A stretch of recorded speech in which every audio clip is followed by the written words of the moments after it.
Hello, Hello. hello. Hello. All right.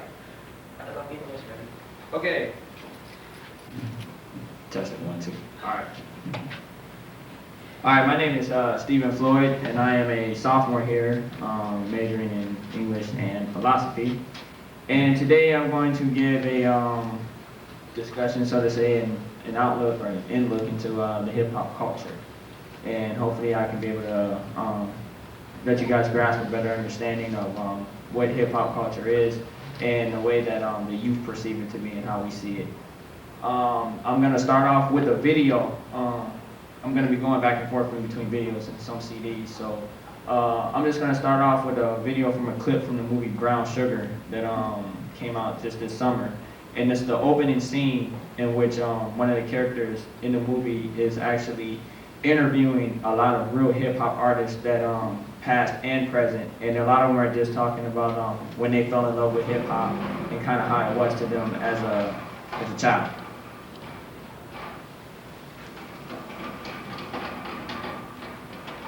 I think in 1977, people were rocking in the parks. Back in the Bronx, 1979. So some turntables in front of the building. He was getting power from the street lamps outside. Putting it up to the street pole. MC and DJ and B-boy and breakdancing. Breakdancing on popular beats. All rhymes. I was in love with it. I was about 12 years old, man, and I was watching Wild Style. It was creative, it was new, it was fresh. Breaking, rapping, battling, the whole culture period.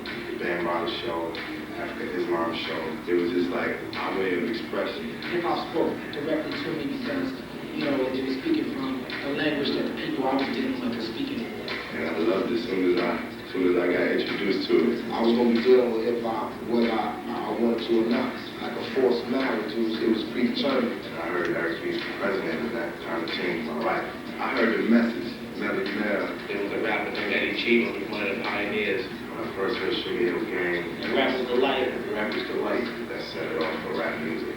1 4 plus 1 more. Plus one more, you know what I'm saying? Furious 5, freedom. One of them, Houdini Freestyle, Sucker MC by Run DMC, Sucker MC's Live, Grandmaster Flash on his wheels and stills, Grandmaster Cash with the Cold Crush Brothers, Cold Crush.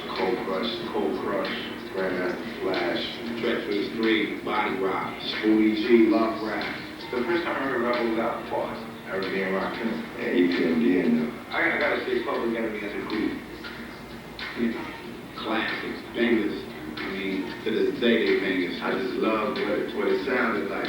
I love what he was saying, you know, the whole slick talk thing. I felt like these dudes is the truth. Forget everything else you heard on the radio and all that. This is it. This is what I want to do. I was in. It was freedom.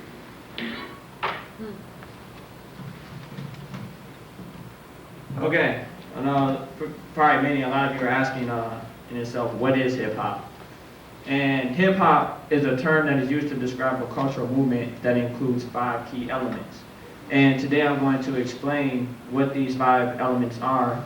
A lot of them you probably heard in the video when they were describing certain things that caught their attention when they were first introduced into hip-hop.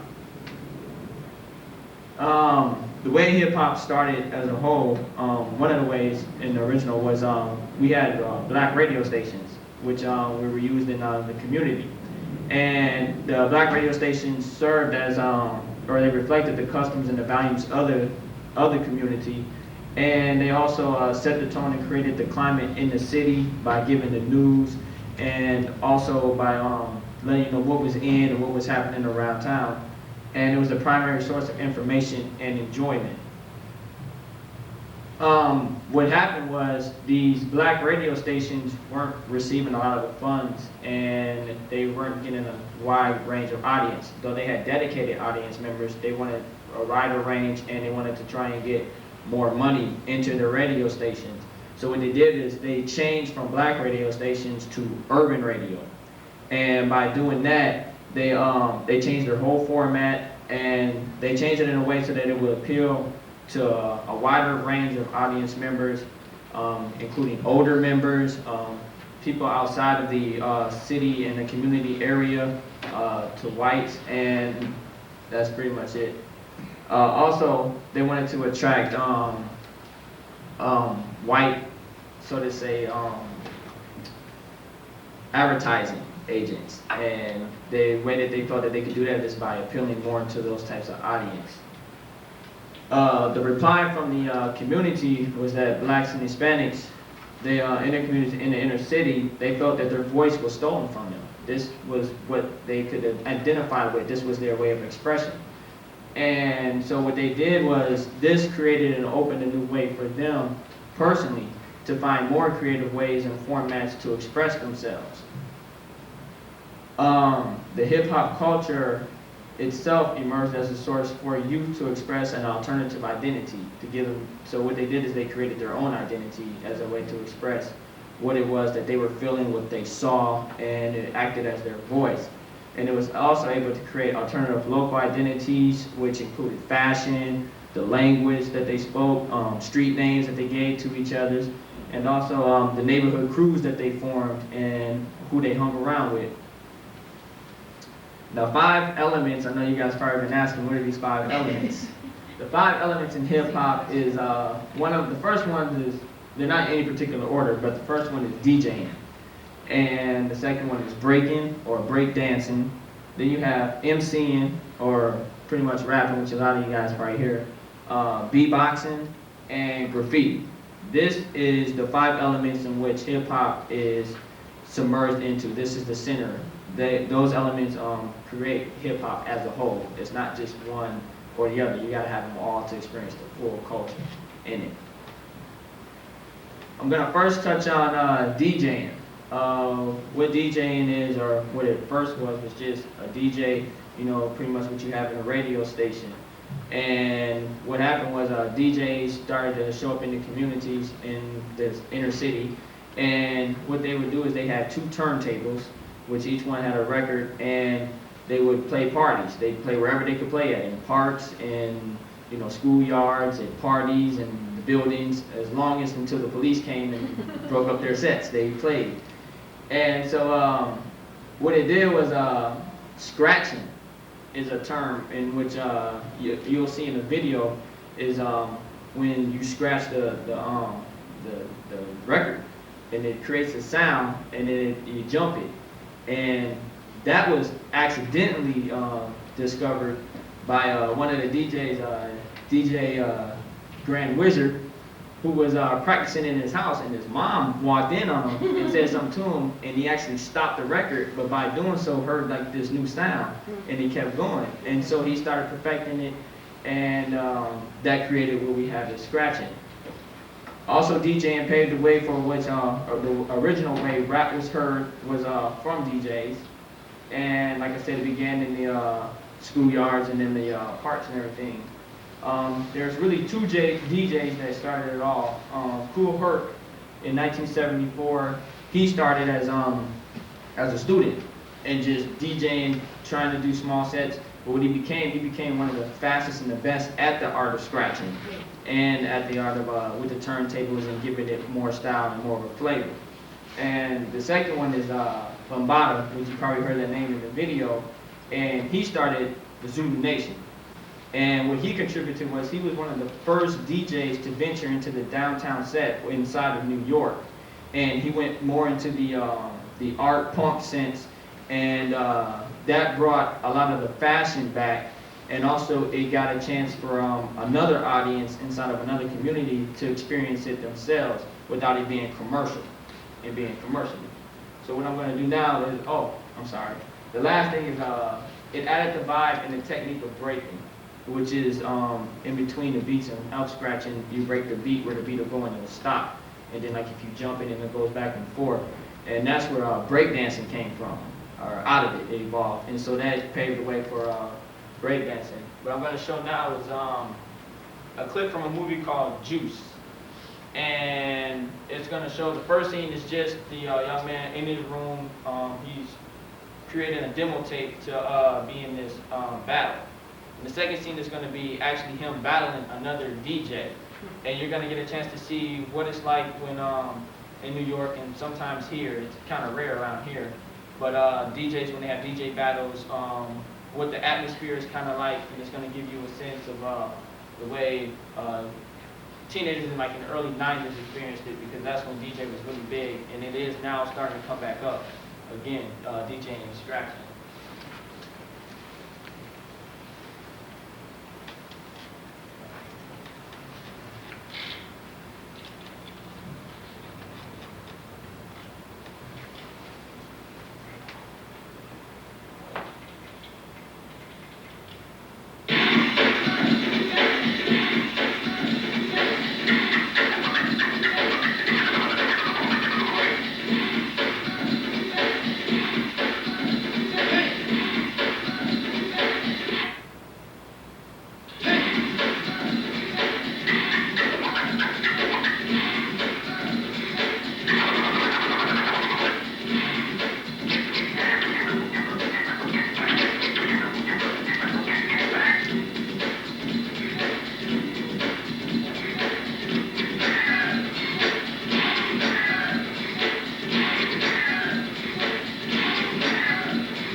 So that was looking to DJing, and that's how it is when it can be battled. The next thing we're gonna look at is the human beatbox. And the human beatbox is beatboxing is the art form of producing a rhythm of sounds using only your mouth. And this art form hopped onto the scene around the mid-'80s. It's kind of hard to tell when hip-hop actually came into play or who invented it, but it just kind of just blossomed around. There are those that we consider the pioneers, which is Dougie Fresh and like Fat Boys and some other ones. And beatboxing allowed hip-hop the opportunity to go mobile. There's no longer a sense of them having to rely on a DJ or being there, you know, and in a party sense. It's now that when MCing got on the scene and people wanted to rap, you know, you get somebody to beatbox and then that served as the beat and the rhythm in which the rhymes was placed off of. And so it paved the way for that. And it is also still practiced today. One of the big ones and one of the well-known beatboxers today is Rozelle. And the original way it came out, you probably heard like in the late 80s, you would have heard beatboxing as, you know, something simple as, but I'm gonna play a CD and one of the songs of Rozelle, and you can see how it has evolved and like some of the things that he can do with his mouth is is incredible.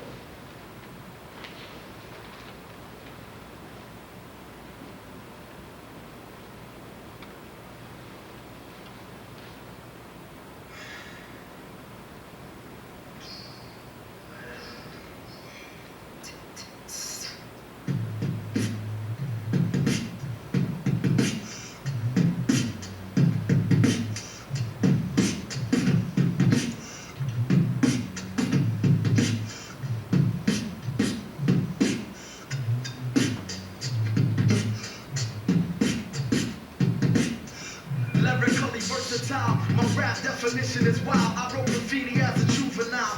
Rested on deuce trait and used to boost great cane goals with 555 souls from the streets of the Philadelphiatic insane. For monetary gain, niggas is slain on the train. It's homicide for wealth stuff, missions for crack in the alleyways where niggas get grazed in the back from straight shots. Clips with hollow tips for your spine or either remain calm, catch a rhyme to your mind. Niggas, you know my style. I run a motherfucking rap muck with Malik in a U-Haul truck. I stand 5 for 7 in command of the party and scam like Uncle Sam. I'm never caught up in the glass eye of your action cam cause I'm down low. Artistic, exquisite rap pro, they get the dough. It's the Philly Borough Draft, thoroughbred for Nomo. I bag solo like a nigga that boosts polo. Stepping through the corridor of metaphors, looking over my left shoulder, the mic still feel colder than before. With this jazz shit, I hit your jaw dice raw. Get up on the mic, my young poor. I beat a nigga blowing up the spot on tour. Surely real to the core, old school, like 84, I never die. It raps till my lungs. Alright, that was an example of that. And everything you heard, that was all by mouth. There was no instruments used in that whole song, in the whole setting. That was all one guy doing all that with his mouth. And that was that's beatboxing. Look at that. The next thing we have is breaking or breakdancing, which is probably one of the most I don't even know what to say about it. It's the most exciting party element in hip hop, and because the things that you see people do with their bodies is just amazing, and it just astounds you because it's in your face. The first form of breakdancing is credited to James Brown from the song "Get on the Good Foot" in 1969. A lot of people don't know that, but yeah, and that paved the way for young people to do acrobatics and to move their feet in a way in the rest of their body that hadn't been done before. That lived, I think that lasted about a good 4 or 5 years. And what also helped push it was the Great Revolt against disco. And so them really not liking disco really made them work harder and try to create this art form a lot faster and a lot, you know, to make it more popularized and they just wanted to get rid of disco. This also created the dance form of battle, in which you would get like a lot of people, you get two groups or one person, another person challenge each other, and a circle would ensure, and then they battle back and forth in dancing, and see who had the best moves, you know, who could represent the most. It became popular among street gangs of all things, and what it would do is it would stop a lot of street gang fights. You know, instead of them fighting, they would get their two best dancers to go at it in the middle of the street, and whoever won, that determined who won the fight, pretty much, and so to say. And that also, it stopped a lot of it, but it also created some fights too, because the one who got beat would get mad, and the only way he knew how to get back at him was to fight him physically. And so it helped out a lot, and what it did is it paved the way for people to challenge each other, to get better. It gave them a sense to rep your crew or your set or, you know, your community, and it made it a lot of fun. Around 1979, between 79 and 81, breakdancing, the art form of it, evolved into what it is that we see today a lot of times, which became more acrobatic with head spins, windmills, a move called the helicopter, back spins, hand glides. It is just really acrobatic. That elevated the roles of DJs, and it brought a lot more excitement to the parties, especially when they were scratching and breaking. You would get people start breaking, and the breakdancing pretty much became an interpretation of what the DJ was trying to say, and that the MC couldn't put into words. So breakdancers expressed it in another way, in a form where it was more poetry in motion, so to say. So with that, what I'm going to do is I'm going to show a video from an old movie called Breaking, or Electric Boogaloo. And this came out, I think, in like 1986. And the first scene is going to show one of the breakdancers, he's like dancing with a broom. And that's going to more emphasize on the old style of breakdancing, with more footwork and other things. And then you're going to get a chance to see actual battle between two sets with them in a club. And that's going to show the new style with the more windmills and more acrobatic style. So without further ado, here we go.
Okay, so that was a look into breakdancing and what it can be and what it has become.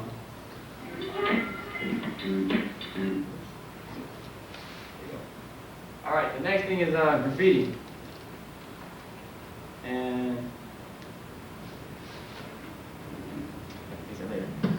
graffiti is the next one, and graffiti actually began in the mid 1960s in Philadelphia, and it began as an art form of just tagging, which you probably see around like a lot of times in like bathrooms and men's bathrooms or on a bus or somewhere, and it's like real skinny writing, but it's just like probably some words somewhere. I don't know if you could understand it or not, but it's usually just like a name or one word, and that's called tagging. And what tagging did is it was, the goal in tagging was to try and write your name as much stuff as possible, kind of creating your territory and you know, where you've been and marking and saying, this is who I am. And tagging grew and it blew up.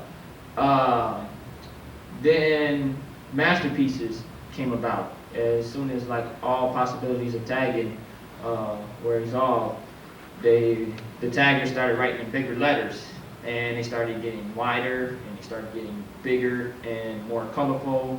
Then they started having outlines, and they'd have designs in between the letters, and then it started becoming masterpieces, and it became like actual works of art. And instead of taking up like an inch or so, it would take up a whole side of a building or subway cars. And subway cars really became popular in New York in tagging because they served as the communication, as a line of communication, and it also established competition.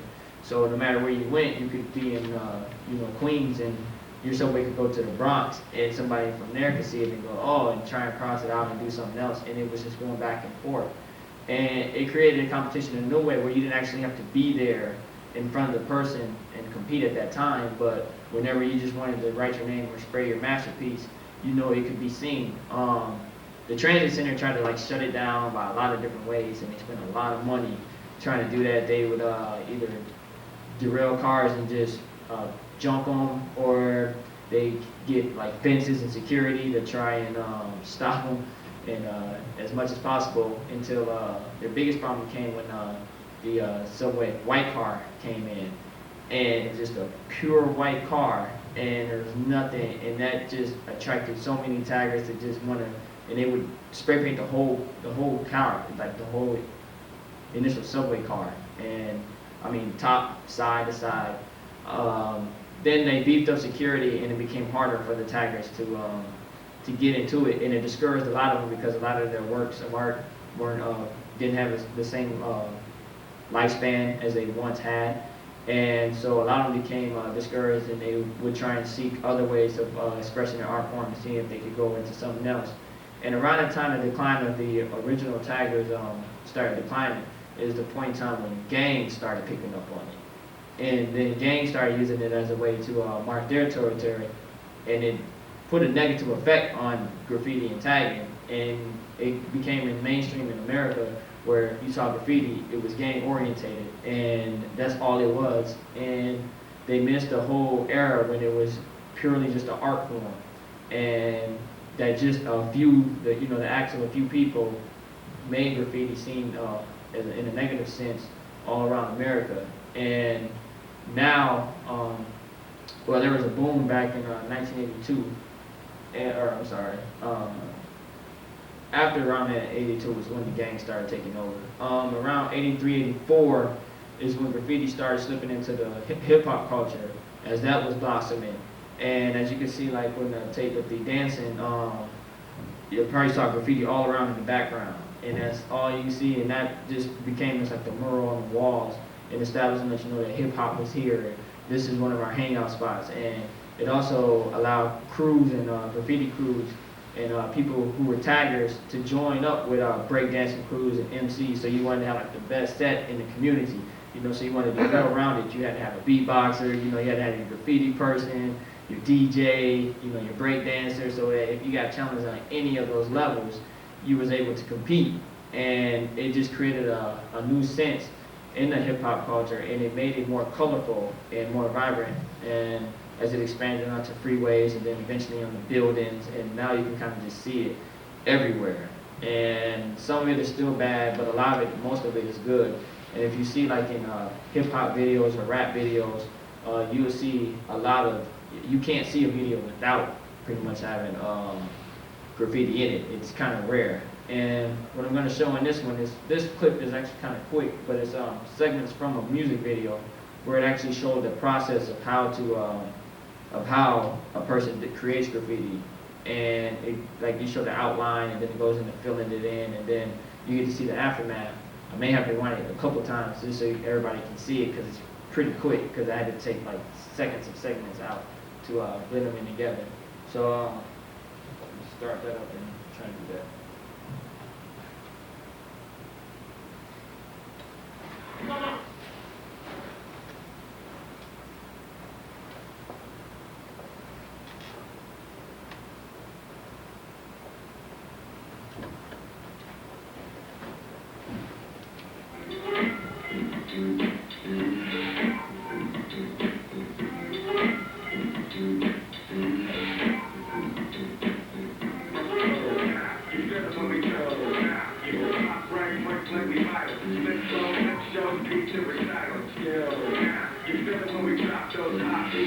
Everybody get a chance to see there? Or do I need to rewind it one more time?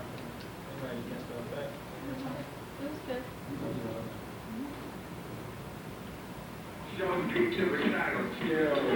You guys can see the aftermath behind it, and it simply just says skills behind it. So hopefully that gives you an intake and a look to when you see graffiti now. You kind of see it as more for an art form than just somebody just, you know, messing with somebody's property or, you know, some gang doing something, you know. The last one is MCing. And MCing first served as the hype man for the DJ. So whenever it's at a party, you always have the person with the mic, you know, trying to hype the crowd up to get them to dance and to feel the DJ more. Then it soon developed into a poetic form of expressing the music and what the DJ was scratching. And it kind of evolved funny. You know, like first the hype man would be saying something, and then you say another line and it kind of rhyme. And so then they keep trying to go and see, you know, how much more rhymes it can say. And then eventually it just turns to the point where they just start rhyming about the party or the person around there, and they kind of do a freestyle, and then sometimes they write them down, or majority of the time they write them down, and they create songs. And what you hear a lot of, like with rapping and over, is what has turned into rapping today, which is the creation of rap. And rap stands for rhythm and poetry. They became the vocals of hip hop, and they also used the dozens, and they would boast about their skills, metaphoric inventiveness, and a type of blues singing. And so that's all kind of that established and makes up what rap is, or what it was, in a sense. And the dozens was the biggest part. As far as like coming out, you have like your battlers also as well. A lot of hip hop is a lot of battling in between, like pretty much all the levels. The battling would be like, you know, somebody would come out with rap and do a thing, and the next person would come out and they pretty much kind of just talk about that person who was just out there, and you try and get them to respond. And that served as a way for rappers to boost their record sales, to see what they got to say next and how they're going to respond, and it created a kind of excitement. It was also used to represent a political and motivated alternative to crime and violence of the voiceless.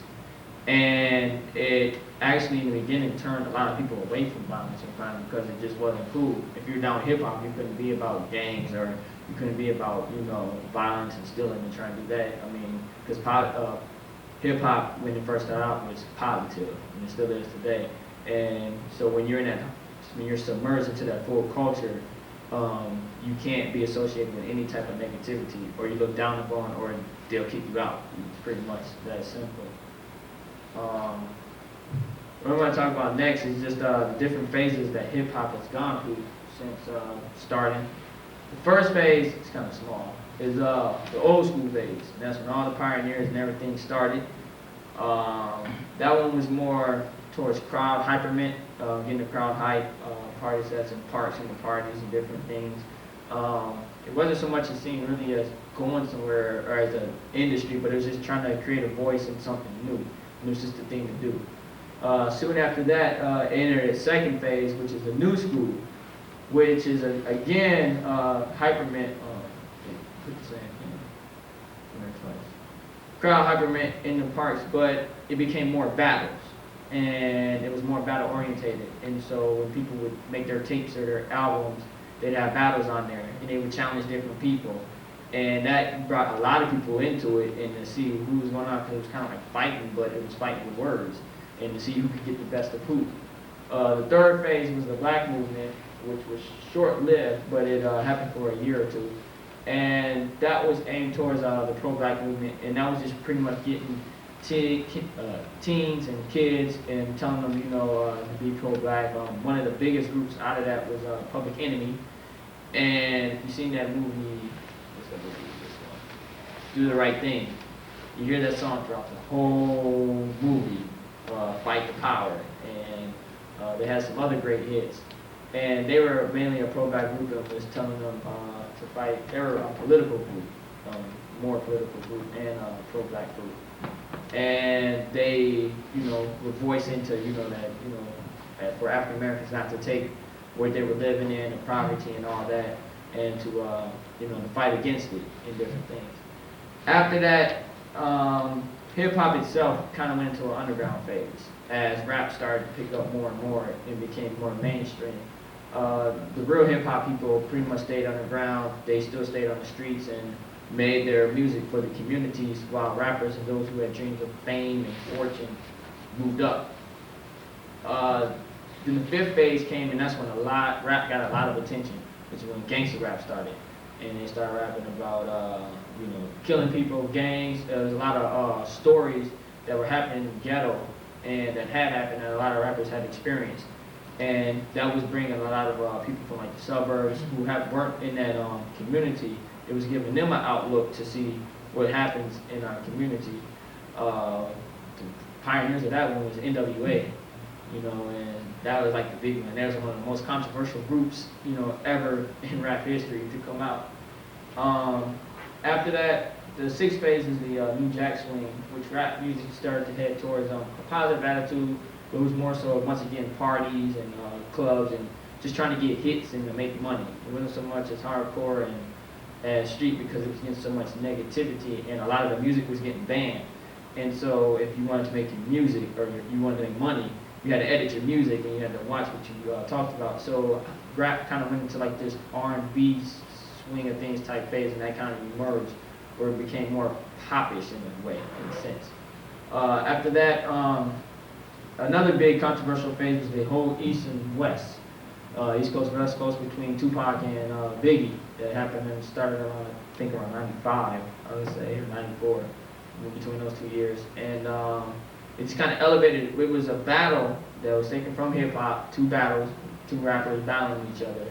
But as they battled more and more, it became more and more serious. And then it started being more than just being on the records and them just trying to battle each other. It became, really repping and doing it, and gangs and other things got involved, and then all of a sudden you pretty much had New York against California, and East Coast versus West Coast, and things of that nature, and that ended with both of them being killed, over that.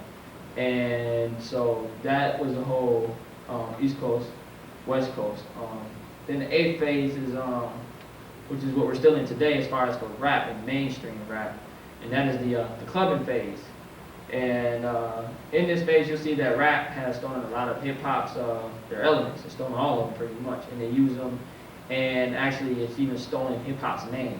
A lot of times, you won't even hear rap and hip-hop separated. You hear them as one, and that hip-hop is rap and rap is hip-hop, which is totally different. It's not the same at all.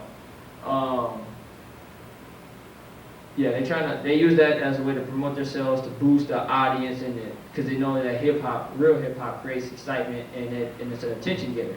You know, it's more than just a gimmick. It's it's really there because it's true. And so they use that in their videos to attract audiences. They use loud colors and different things to attract a lot of different audiences and people.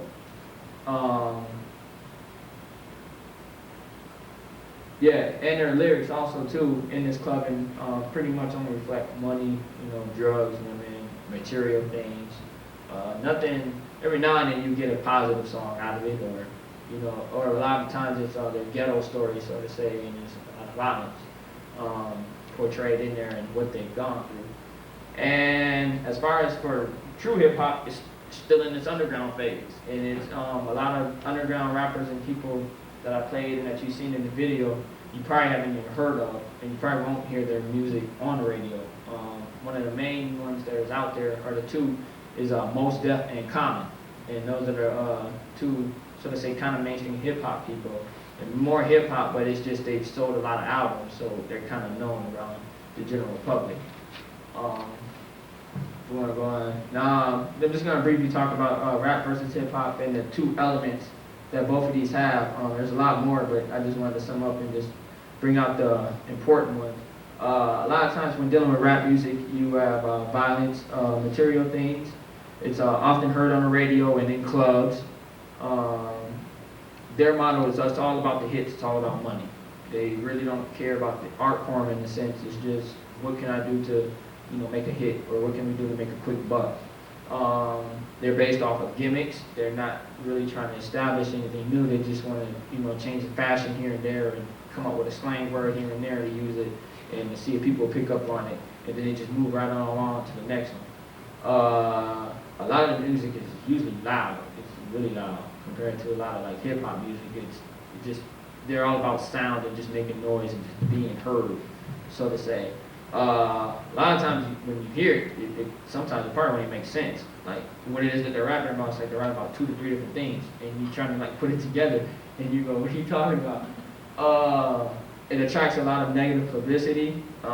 They use the negativity as a gimmick and as a way to promote and to boost their sales and to do different things. It's artificial as far as if you want to really break it down. It's just an artificial way and it's an artificial form of hip hop and what hip hop really truly is.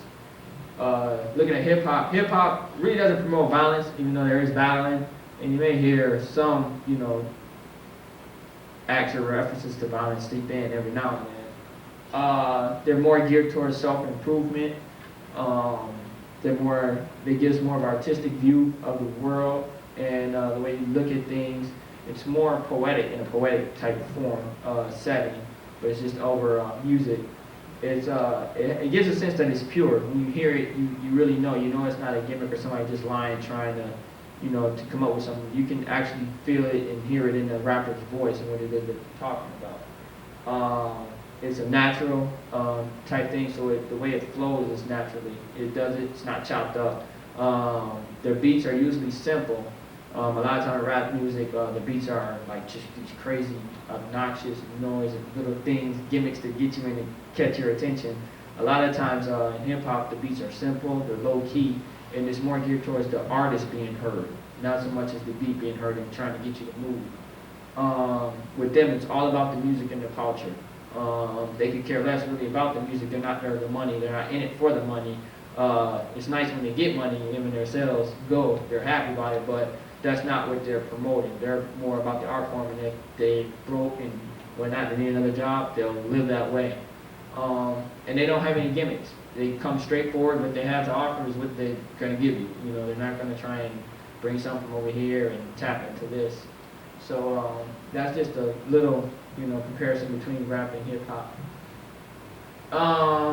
Some hip hop artists of today are, like I say, Common, Roots, Talib Kweli, Mos Def, Brand Nubian, Camp Lo, all of Ruckus Records, and that's what a majority of them are on.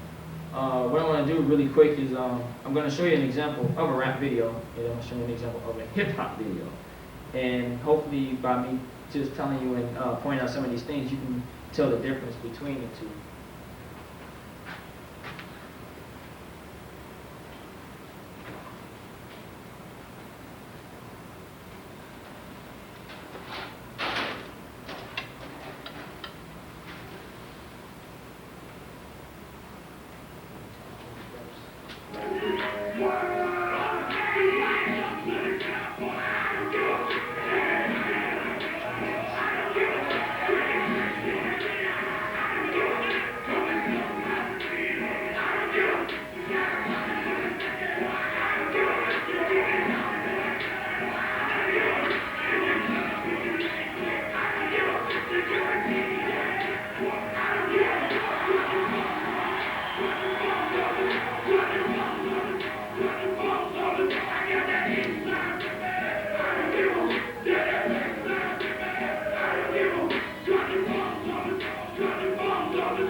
Yeah. Anyone want to take a guess which one that was? Go get it. And here's a look into the hip hop video.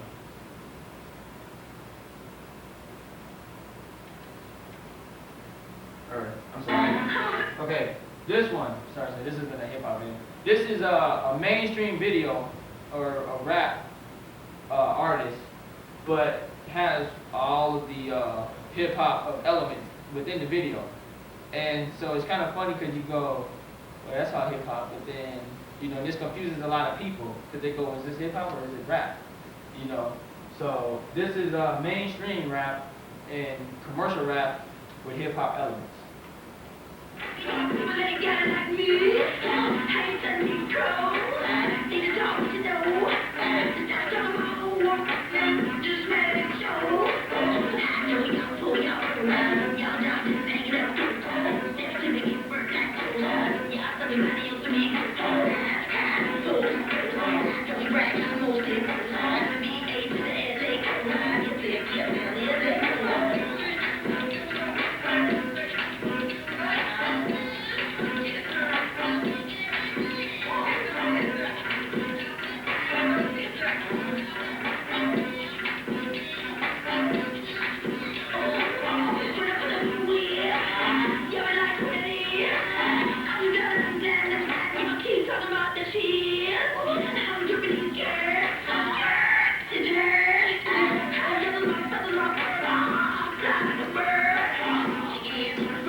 People keep rolling, the streets is calling, streets of the night, on and I'm bad luck, your man, cause you're please do not try to make this your daughter. Please don't make us tell you how much you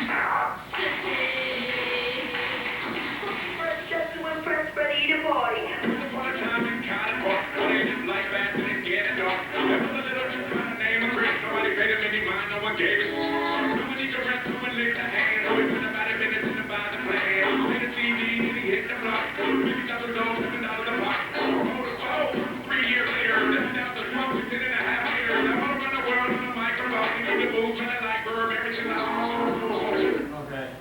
As you can see, like you had the graffiti, you know, the breakdancing and everything else in there. They didn't really show the DJ, but you can hear the breaks in between them. And I don't know if the rest of you can pick out in there. I don't know. Yeah, the battling scene going on between that. This is an example of hip hop.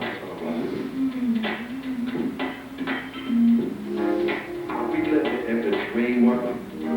I still green, girl. I know you're sick and tired of arguing.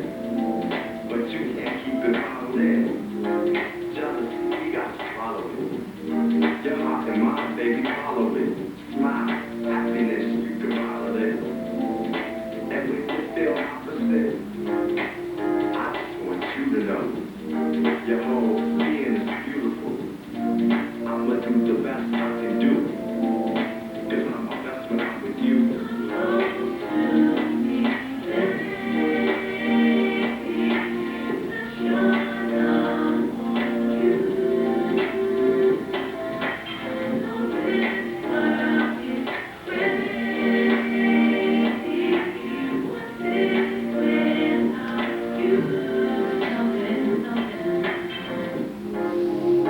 Put down your bags, love.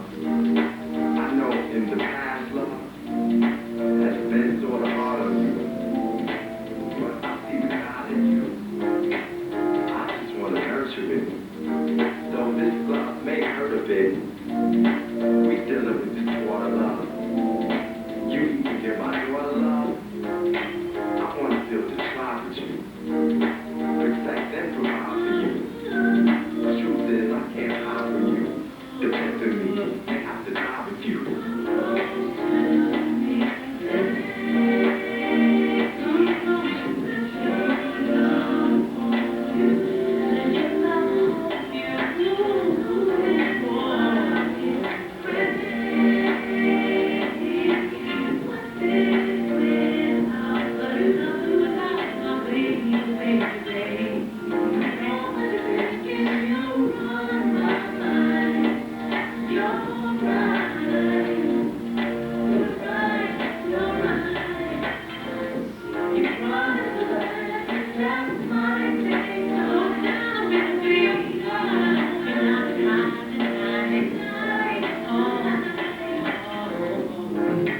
You helped me to discover me. I just want you to trust in me. I kinda laugh when you come to me. The aftermath is you touching me. It's destiny that we connected, girl. You and I, we can affect the world. I'm tired of the fast lane. I want you to have my last name.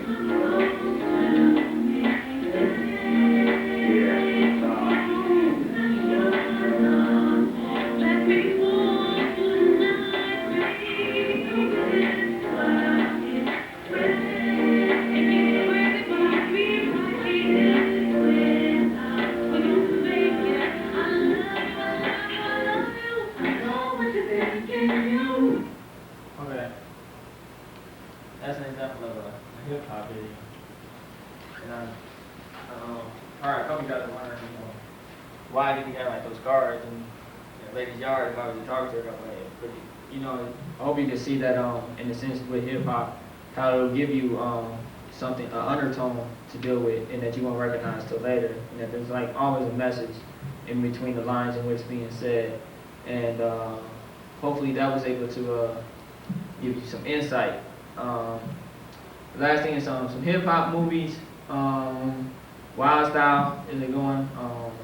The first three are like really old, like early 80s, like when the whole culture was really hip hop in its original self. Breaking Electric Boogaloo is one that would show with the dancing.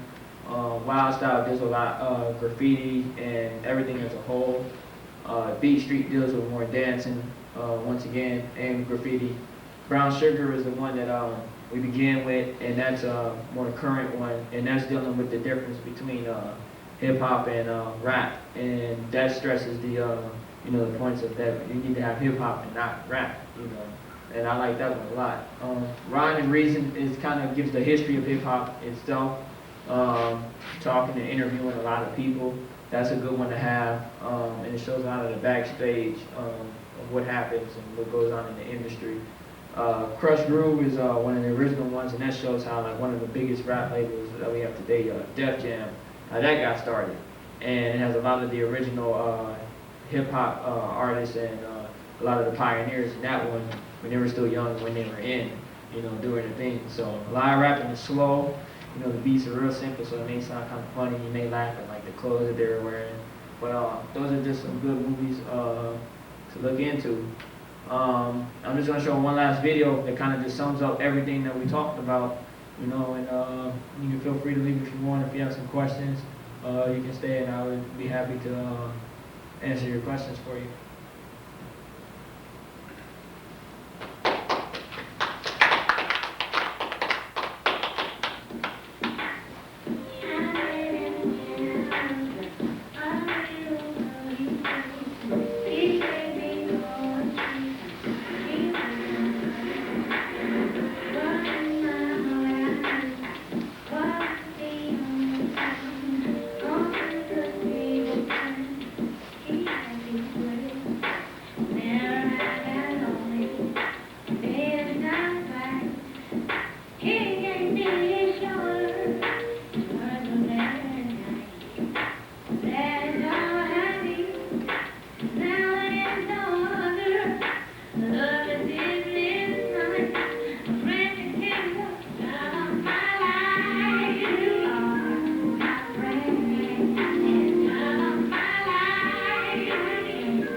And I can see your knees, make you eat cheese. You be so healthy, you be making it, please. Yeah, I'll share that. Free, y'all, and you don't stop. Until the beat, y'all, and you don't stop. A free.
That's the end of that.